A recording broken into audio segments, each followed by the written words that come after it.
आज मैं आपको बृहस्पतिवार व्रत की सही विधि बताने जा रहा हूं, जिससे आप पूरी श्रद्धा के साथ इस व्रत को कर सकें। सुबह ब्रह्म मुहूर्त में उठें और सबसे पहले स्नान करें। स्नान करने के बाद साफ और संभव हो तो पीले रंग के वस्त्र धारण करें, क्योंकि बृहस्पति देव को पीला रंग अत्यंत प्रिय होता है। अब अपने घर के मंदिर या पूजा स्थान को साफ करें और एक चौकी पर पीला कपड़ा बिछाएं। उस पर भगवान विष्णु और बृहस्पति देव की तस्वीर या मूर्ति स्थापित करें। इसके बाद एक लोटे में शुद्ध जल भरकर उसमें थोड़ा सा गंगा जल मिलाएं और पूजा स्थान पर रख दें। अब घी का दीपक जलाएं और भगवान को हल्दी, अक्षत, पीले फूल और पीले फल अर्पित करें। विशेष रूप से केले का भोग लगाना बहुत शुभ माना जाता है।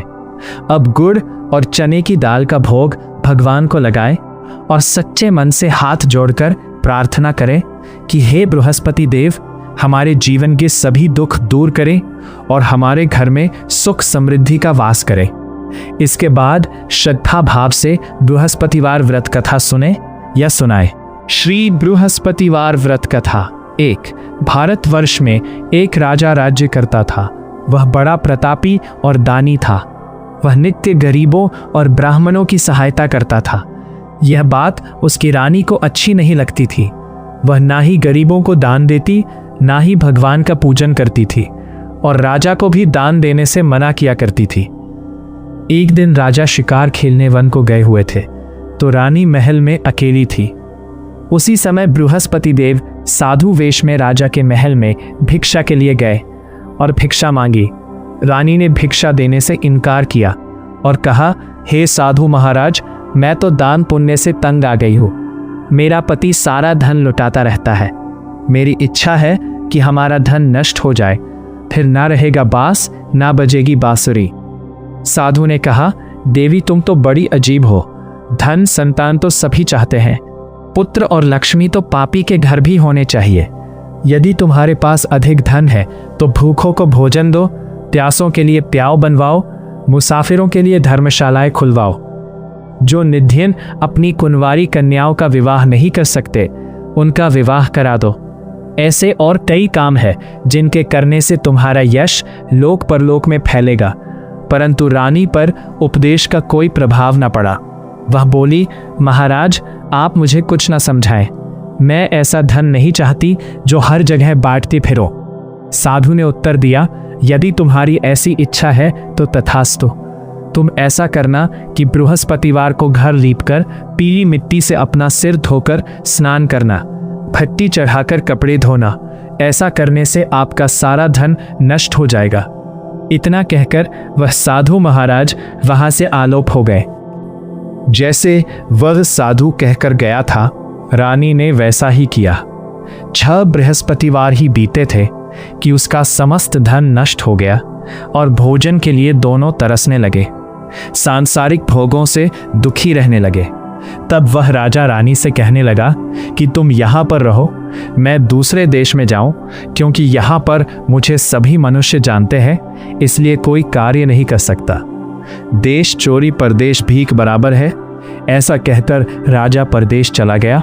वहाँ जंगल को जाता और लकड़ी काट कर लाता और शहर में बेचता। इस तरह जीवन व्यतीत करने लगा। एक दिन दुखी होकर जंगल में एक पेड़ के नीचे आसन जमाकर बैठ गया। वह अपनी दशा को याद करके व्याकुल होने लगा। बृहस्पतिवार का दिन था।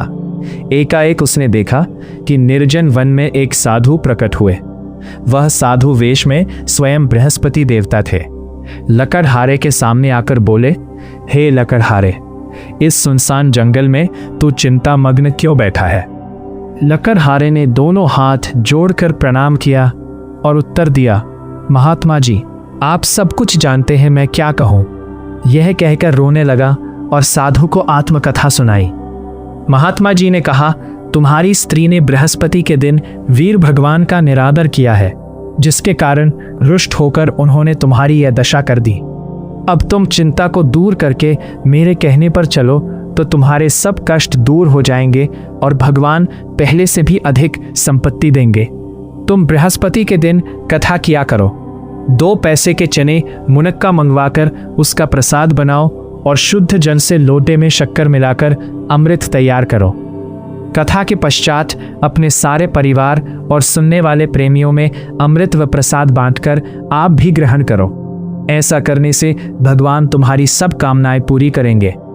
साधु के ऐसे वचन सुनकर लकड़हारा बोला, हे प्रभो, मुझे लकड़ी बेचकर इतना पैसा नहीं मिलता जिससे भोजन के उपरांत कुछ बचा सकूं। मैंने रात्रि में अपनी स्त्री को व्याकुल देखा है। मेरे पास कुछ भी नहीं जिससे उसकी खबर मंगा सकूं। साधु ने कहा, हे लकड़हारे, तुम किसी बात की चिंता मत करो। बृहस्पति के दिन तुम रोजाना की तरह लकड़ियां लेकर शहर को जाओ। तुमको रोज से दुगुना धन प्राप्त होगा, जिससे तुम भली भांति भोजन कर लोगे तथा बृहस्पति देव की पूजा का सामान भी आ जाएगा। इतना कहकर साधु अंतर्ध्यान हो गए। धीरे धीरे समय व्यतीत होने पर फिर वही बृहस्पतिवार का दिन आया। लकड़हारा जंगल से लकड़ी काटकर किसी भी शहर में बेचने गया। उसे उस दिन और दिन से अधिक पैसा मिला। राजा ने चना गुड़ आदि लाकर गुरुवार का व्रत किया। उस दिन से उसके सभी क्लेश दूर हुए, परंतु जब दोबारा गुरुवार का दिन आया तो बृहस्पतिवार का व्रत करना भूल गया। इस कारण बृहस्पति भगवान नाराज हो गए। उस दिन से उस नगर के राजा ने विशाल यज्ञ का आयोजन किया तथा शहर में यह घोषणा करा दी कि कोई भी मनुष्य अपने घर में भोजन न बनावे, न आग जलावे। समस्त जनता मेरे यहाँ भोजन करने आवे। इस आज्ञा को जो न मानेगा उसके लिए फांसी की सजा दी जाएगी। इस तरह की घोषणा संपूर्ण नगर में करवा दी गई। राजा की आज्ञा अनुरूप शहर के सभी लोग भोजन करने गए, लेकिन लकड़हारा कुछ देर से पहुंचा, इसलिए राजा उसको अपने साथ घर ले गए और ले जाकर भोजन करा रहे थे तो रानी की दृष्टि उस खूंटी पर पड़ी जिस पर उसका हार लटका हुआ था। वो वहां पर दिखाई न दिया। रानी ने निश्चय किया कि मेरा हार इस मनुष्य ने चुरा लिया है। उसी समय सिपाहियों को बुलाकर उसको कारागार में डलवा दिया। जब लकड़हारा कारागार में पड़ गया और बहुत दुखी होकर विचार करने लगा कि न जाने कौन से पूर्व जन्म के कर्म से मुझे यह दुख प्राप्त हुआ है, और उसी साधु को याद करने लगा जो कि जंगल में मिला था। उसी समय तत्काल बृहस्पति देव साधु के रूप में प्रकट हो और उसकी दशा को देखकर कहने लगे, अरे मूर्ख, तूने बृहस्पति देव की कथा नहीं करी, इस कारण तुझे दुख प्राप्त हुआ है। अब चिंता मत कर, बृहस्पतिवार के दिन कारागार के दरवाजे पर 4 पैसे पड़े मिलेंगे। उनसे तू बृहस्पति देव की पूजा करना, तेरे सभी कष्ट दूर हो जाएंगे। बृहस्पति के दिन उसे 4 पैसे मिले। लकड़हारे ने कथा कही। उसी रात्रि को बृहस्पति देव ने उस नगर के राजा को स्वप्न में कहा, तुमने जिस आदमी को कारागार में बंद कर दिया है वह निर्दोष है, वह राजा है, उसे छोड़ देना। रानी का हार उसी खूंटी पर लटका है। अगर तू ऐसा नहीं करेगा तो मैं तेरे राज्य को नष्ट कर दूंगा। इस तरह रात्रि के स्वप्न को देखकर राजा प्रातःकाल उठा और खूंटी पर हार देखकर लकड़हारे को बुलाकर क्षमा मांगी तथा लकड़हारे को योग्य सुंदर वस्त्र आभूषण देकर विदा कर बृहस्पति देव की आज्ञानुसार लकड़हारा अपने नगर को चल दिया। राजा जब अपने नगर के निकट पहुंचा तो उसे बड़ा आश्चर्य हुआ। नगर में पहले से अधिक बाग, तालाब और कुएं तथा बहुत सी धर्मशाला, मंदिर आदि बन गई हैं। राजा ने पूछा, यह किसका बाग और धर्मशाला है? तब नगर के सब लोग कहने लगे, ये सब रानी और बांदी के हैं। तो राजा को आश्चर्य हुआ और गुस्सा भी आया। जब रानी ने यह खबर सुनी कि राजा आ रहे हैं तो उसने बांदी से कहा कि हे दासी, देख राजा हमको कितनी बुरी हालत में छोड़ गए थे। हमारी ऐसी हालत देखकर वह लौट ना जाए, इसलिए तू दरवाजे पर खड़ी हो जा। आज्ञानुसार दासी दरवाजे पर खड़ी हो गई। राजा आए तो उन्हें अपने साथ लिवा लाई। तब राजा ने क्रोध करके अपनी रानी से पूछा कि यह धन तुम्हें कैसे प्राप्त हुआ है? तब उन्होंने कहा, हमें यह सब धन बृहस्पति देव के इस व्रत के प्रभाव से प्राप्त हुआ है। राजा ने निश्चय किया कि 7 रोज बाद तो सभी बृहस्पति देव का पूजन करते हैं, परंतु मैं प्रतिदिन दिन में 3 बार कहानी कहा करूंगा तथा रोज व्रत किया करूंगा। अब हर समय राजा के दुपट्टे में चने की दाल बंधी रहती तथा दिन में 3 बार कहानी कहता। एक रोज राजा ने विचार किया कि चलो अपनी बहन के यहाँ हो आवे। इस तरह निश्चय कर राजा घोड़े पर सवार हो अपनी बहन के यहाँ को चलने लगा। मार्ग में उसने देखा कि कुछ आदमी एक मुर्दे को लिए जा रहे हैं। उन्हें रोककर राजा कहने लगा, अरे भाइयों, मेरी बृहस्पति देव की कथा सुन लो। वे बोले, लो, हमारा तो आदमी कर गया है, इसको अपनी कथा की पड़ी है। परंतु कुछ आदमी बोले, अच्छा कहो, हम तुम्हारी कथा भी सुनेंगे। राजा ने डाल निकाली और जब कथा आधी हुई थी कि मुर्दा हिलने लग गया, और जब कथा समाप्त हो गई तो राम राम करके मनुष्य उठकर खड़ा हो गया। आगे मार्ग में उसे एक किसान खेत में हल चलाता मिला। राजा ने उसे देख और उससे बोला, अरे भैया, तुम मेरी बृहस्पतिवार की कथा सुन लो। किसान बोला, जब तक मैं तेरी कथा सुनूंगा तब तक 4 हरैया जोत लूंगा। जा अपनी कथा किसी और को सुनाना। इस तरह राजा आगे चलने लगा। राजा के हटते ही बैल पछाड़ खाकर गिर गए तथा उसके पेट में बड़ी जोर का दर्द होने लगा। उस समय उसकी माँ रोटी लेकर आई। उसने जब यह देखा तो अपने पुत्र से सब हाल पूछा और बेटे ने सभी हाल कह दिया। तो बुढ़िया दौड़ी दौड़ी उस घुड़सवार के पास गई और उससे बोली कि मैं तेरी कथा सुनूंगी, तू अपनी कथा मेरे खेत पर चलकर ही कहना। राजा ने बुढ़िया के खेत पर जाकर कथा कही, जिसके सुनते ही वह बैल उठ खड़ हुए तथा किसान के पेट का दर्द भी बंद हो गया। राजा अपनी बहन के घर पहुंचा। बहन ने भाई की खूब मेहमानी की। दूसरे रोज प्रातःकाल राजा जगा तो वह देखने लगा कि सब लोग भोजन कर रहे हैं। राजा ने अपनी बहन से कहा, ऐसा कोई मनुष्य है जिसने भोजन नहीं किया हो? मेरी बृहस्पतिवार की कथा सुन ले। बहन बोली, हे भैया, यह देश ऐसा ही है कि पहले यहाँ लोग भोजन करते हैं, बाद में अन्य काम करते हैं।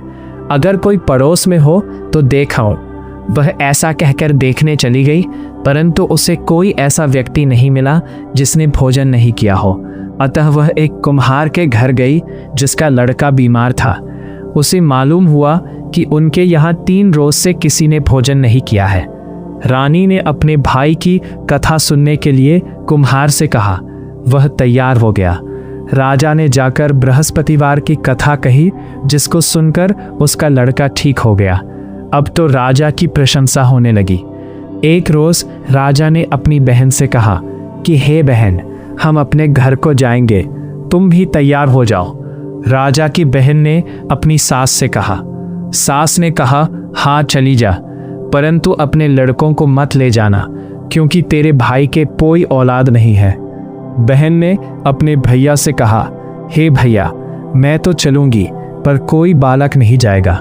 राजा बोला, जब कोई बालक नहीं चलेगा तब तुम क्या करोगी? बड़े दुखी मन से राजा अपने नगर को लौट आया।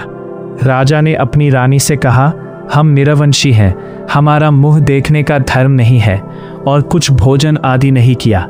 रानी बोली, हे प्रभो, बृहस्पति देव ने हमें सब कुछ दिया है, हमें औलाद अवश्य देंगे। उसी रात को बृहस्पति देव ने राजा से स्वप्न में कहा, हे राजा, उठ, सभी सोच त्याग दे, तेरी रानी गर्भ से है। राजा की यह बात सुनकर बड़ी खुशी हुई। 9वें महीने में उसके गर्भ से एक सुंदर पुत्र पैदा हुआ।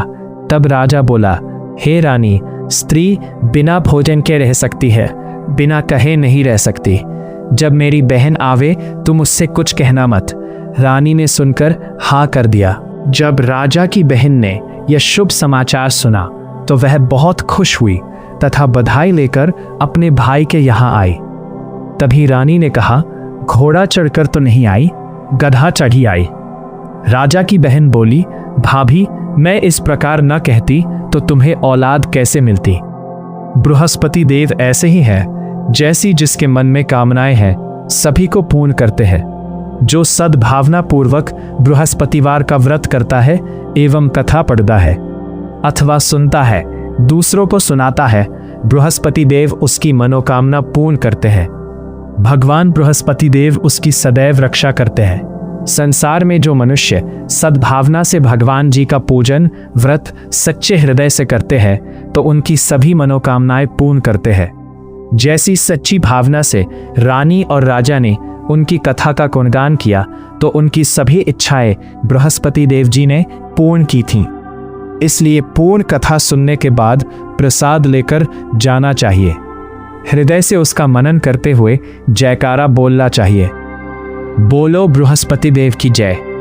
श्री बृहस्पतिवार व्रत कथा 2। प्राचीन काल में एक ब्राह्मण रहता था। वह बहुत निर्धन था। उसके कोई संतान नहीं थी। उसकी स्त्री बहुत मलिनता के साथ रहती थी। वह स्नान न करती, किसी देवता का पूजन न करती। इससे ब्राह्मण देवता बड़े दुखी थे। बेचारे बहुत कुछ कहते थे, किंतु उसका कुछ परिणाम न निकला। भगवान की कृपा से ब्राह्मण की स्त्री के कन्या रूपी रत्न पैदा हुआ। कन्या बड़ी होने पर प्रातः स्नान करके विष्णु भगवान का जाप व बृहस्पतिवार का व्रत करने लगी। अपने पूजन पाठ को समाप्त करके विद्यालय जाती तो अपनी मुट्ठी में जौ भर के ले जाती और पाठशाला के मार्ग में डालती जाती।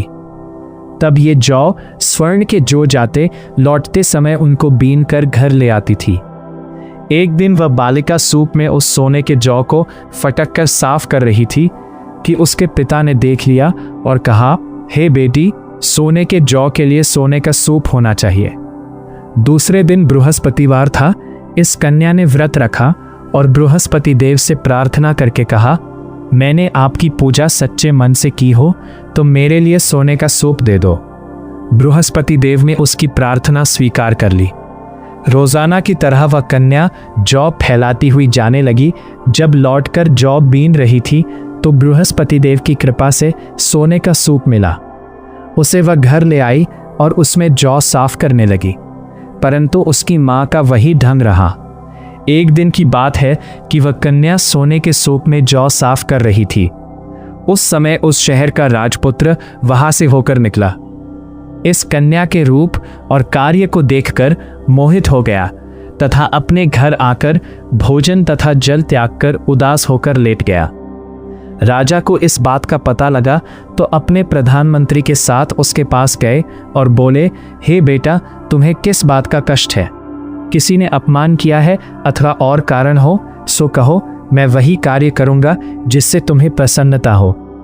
अपने पिता की राजकुमार ने बातें सुनी तो वह बोला, मुझे आपकी कृपा से किसी बात का दुख नहीं है। किसी ने मेरा अपमान नहीं किया है, परंतु मैं उस लड़की से विवाह करना चाहता हूं जो सोने के सूप में जौ साफ कर रही थी। यह सुनकर राजा आश्चर्य में पड़ा और बोला, हे बेटा, इस तरह की कन्या का पता तुम ही लगाओ। मैं उसके साथ तेरा विवाह अवश्य ही करवा दूंगा। राजकुमार ने उस लड़की के घर का पता बतलाया। तब मंत्री उस लड़की के घर गए और ब्राह्मण देवता को सभी हाल बतलाया। ब्राह्मण देवता राजकुमार के साथ अपनी कन्या का विवाह करने के लिए तैयार हो गए तथा विधि विधान के अनुसार ब्राह्मण की कन्या का विवाह राजकुमार के साथ हो गया। कन्या के घर से जाते ही पहले की भांति उस ब्राह्मण देवता के घर में गरीबी का निवास हो गया। अब भोजन के लिए भी अन्न बड़ी मुश्किल से मिलता था। एक दिन दुखी होकर ब्राह्मण देवता अपनी पुत्री के पास गए। बेटी ने पिता की दुखी अवस्था को देखा और अपनी मां का हाल पूछा। तब ब्राह्मण ने सभी हाल कहा। कन्या ने बहुत सा धन देकर अपने पिता को विदा कर दिया। इस तरह ब्राह्मण का कुछ समय सुखपूर्वक व्यतीत हुआ। कुछ दिन बाद फिर वही हाल हो गया। ब्राह्मण फिर अपनी कन्या के यहां गया और सारा हाल कहा तो लड़की बोली, हे पिताजी, आप माताजी को यहां लेवा लाओ। मैं उसे विधि बता दूंगी जिससे गरीबी दूर हो जाए। वह ब्राह्मण देवता अपनी स्त्री को साथ लेकर पहुंचे तो अपनी मां को समझाने लगी, हे मां, तुम प्रातःकाल प्रथम स्नानादि करके विष्णु भगवान का पूजन करो तो सब दरिद्रता दूर हो जाएगी।